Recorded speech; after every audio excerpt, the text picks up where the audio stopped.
Nous sommes le 2 décembre 2021. 6 heures du matin. Il est déjà très attendu. Ce fameux bateau, courant classe 40. Sponsorisé par G2C La Martinique. À la barre, Jean-Édouard Krikioche, accompagné de l'enfant du pays, Éric Barry. Court, long, corsé, doux, cru ou bien en expresso, suivez-nous et savourez les instants de cette aventure, mais attention à ne pas boire la tasse.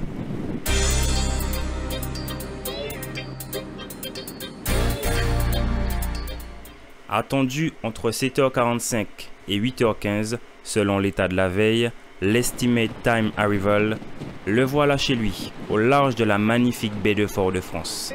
Mais avant lui, Entraide Marine, le monocoque mené par Nicolas Lemarchand et Timothée Poulet, arrive un peu avant lui. Ils évoluent dans la même catégorie, mais peu importe, Éric Barry et Jean-Édouard Krikioche sont attendus, tels les vainqueurs de cette édition. 1968, naissance de la marque Jacques Vabre. Animé par la volonté de faire découvrir ses cafés à la France entière, Jacques Vabre décide de lancer sa marque éponyme en 1968.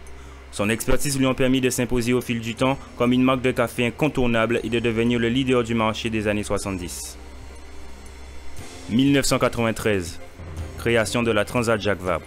La Transat Jacques Vabre naît d'une volonté commune à la marque et à la ville du Havre de faire revivre la route du café qu'empruntaient les voiliers marchands du XVIIe siècle pour relier le port du Havre au pays producteur de café en Amérique du Sud. Fort de son succès, Jacques Vabre a su faire évoluer cette transat et faire d'elle une aventure sportive et humaine emblématique. Ce qui est magnifique, c'est qu'en plus, les gens ne le savent pas forcément. Le café est arrivé en Martinique vers 1736. On a planté du café en Martinique et que la Martinique s'est couverte de caféiers. Et c'est à partir de la Martinique que toute la culture du café a irrigué en Amérique du Sud. Et pour nous, c'était très important parce qu'en plus, la Martinique est en train de développer maintenant à nouveau une filière café. Et donc, on est là aussi pour les aider, pour aider la Martinique à redévelopper cette filière café.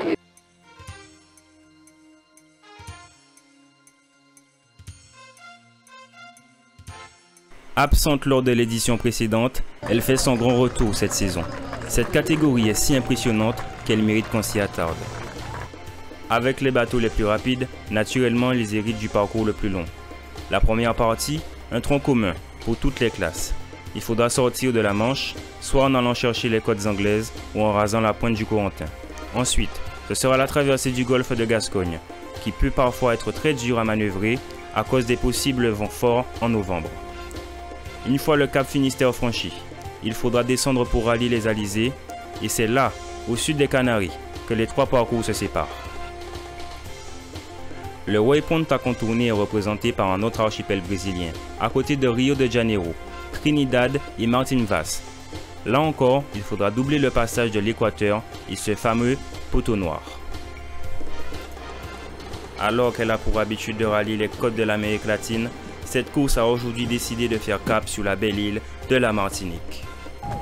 En catégorie ultime, le vainqueur de la Transat Jacques Vabre 2021, c'est lui, c'est bien lui, le maxi trimaran Edmond de Rothschild. Il s'est amarré le 23 novembre à 15h16 au Malécon de Fort-de-France.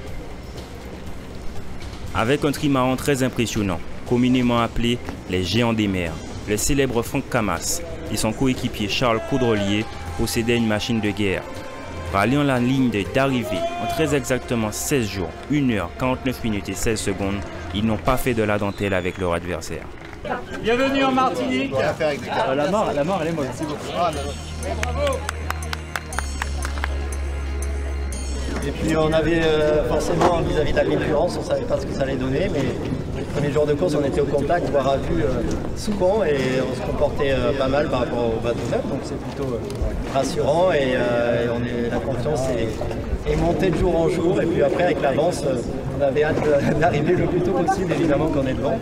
Hier on a eu un peu de stress avec une situation météo compliquée pour nous, mais on s'en sort bien et voilà, donc super course à retenir. Machine de guerre ou pas, C'est avec une cohésion d'équipe qu'ils ont su ramener la victoire. C'est ce que nous raconte Charles Caudrelier, son coéquipier. Donc on a une très grande confiance l'un envers l'autre, donc ça permet quand on va se reposer de dormir tranquillement, de ne pas se poser des questions sur la performance du bateau. On a très bien géré, je crois, ce côté-là, et donc on arrive en forme. On a juste eu du stress, effectivement, surtout moi hier, j'ai fait ça quand les autres viennent. Je suis plus nerveux que Franck là-dessus. Moi je suis nerveux mais de l'intérieur. Ouais, il le montre moins. Moi je lui montre. Comment vous expliquez le retour justement ? Je crois que c'était le plus long parcours depuis la création de l'épreuve, notamment pour les ultimes. Et voilà, toujours une belle fête au départ, une belle fête à l'arrivée. Et je trouve que ça a même progressé en termes d'ambiance. On est ravis, je pense qu'il faut quand même souligner l'accueil, les infrastructures qui ont été mises en place ici. J'étais venu il y a 2 ans à la Flying Regatta. C'était effectivement une baie extraordinaire pour naviguer sur des bateaux volants, mais il n'y avait pas encore toute cette infrastructure ici. Et quand on est arrivé il y a 3 jours, on s'est dit mais c'est extraordinaire, c'est l'endroit rêvé pour la fin des transats. Bon, on n'a pas pu sortir assez loin, ça je l'accorde, mais on a quand même profité pas mal de l'île et voilà, donc que du bonheur pour nous, Charles et moi, et une course qui s'est bien passée. N'est-ce pas, Charles ? Est-ce que ça s'est bien passé, Charles ? Ça se passe bien, ouais. Ça se passe toujours bien avec toi, Franck. Bien aussi pour elle, la Martinique, qui accueille enfin celui qu'elle a vu grandir. 34e dans sa catégorie, il arrive quand même le premier au classement vintage. Écoutez sa réaction à notre micro lors de son arrivée.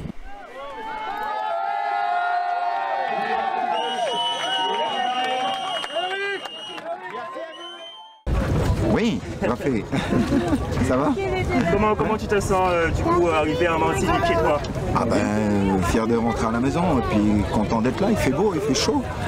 Je veux dire, quand on est parti, on avait les cagoules, les machins, ceci, et les bonnets. Et puis là, short, t-shirt, c'est cool, ça fait du bien. La course s'est bien passée? Comment? La course, elle s'est bien passée? Oui, dans l'ensemble. Il y a toujours, c'est jamais parfait. Mais il y a toujours des trucs à modifier, à changer, à apprendre. Voilà. Même si on apprend durement. Mais en fait, depuis le début, on n'a pas eu de temps fort comme c'est arrivé des fois où tu as 40 nœuds, il y a des tempêtes ou des trucs comme ça. Il n'y a pas eu ça, heureusement. Donc ça fait que beaucoup de bateaux sont là. Donc ça, c'est une belle victoire déjà. Et puis, la bonne chose, c'est qu'à espérer que dorénavant, ça va être un petit peu comme ça. Mais c'est le temps qui décide. Donc voilà. Et après, les retrouver avec la famille, qu'est-ce que ça va être maintenant? Comment? Après les retrouver avec la famille, ça va être quoi là désormais, la journée? Ah ben l'ostéo. Et puis non, surtout retrouver un petit peu tout le monde et puis manger, voilà. Depuis tout à l'heure, j'essaye de... Merci. Un petit coup de rhum, non? Un petit rhum tout à l'heure? Mais petit, hein, parce qu'à mon avis, vu l'état qu'on a, si on prend ça maintenant, ça va être la route du rhum direct. Hein. Comment tu te sens là? Il y a 25 jours, on se voyait au village départ là-bas. Comment tu te sens aujourd'hui? 25 jours après. Non, ça va. Ça va dans l'ensemble, c'est bien.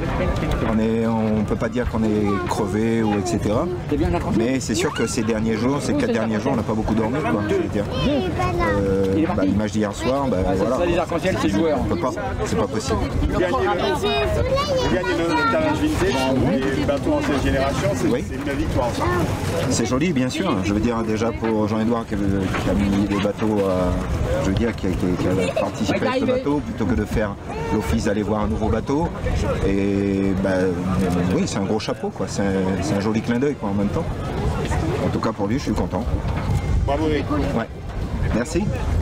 Vous piquez dans mon panier. Une édition haute en couleurs, marquée notamment par la joie de Caroline Caron, qui n'a pas hésité à nous faire une petite confidence. En tout cas, c'est ma meilleure destination et on est absolument enchantés. Merci à vous d'avoir embarqué à nos côtés. Rendez-vous en 2023 pour une nouvelle édition encore plus riche, car évidemment, nous aussi, nous avons pris goût aux délices de cette aventure passionnante.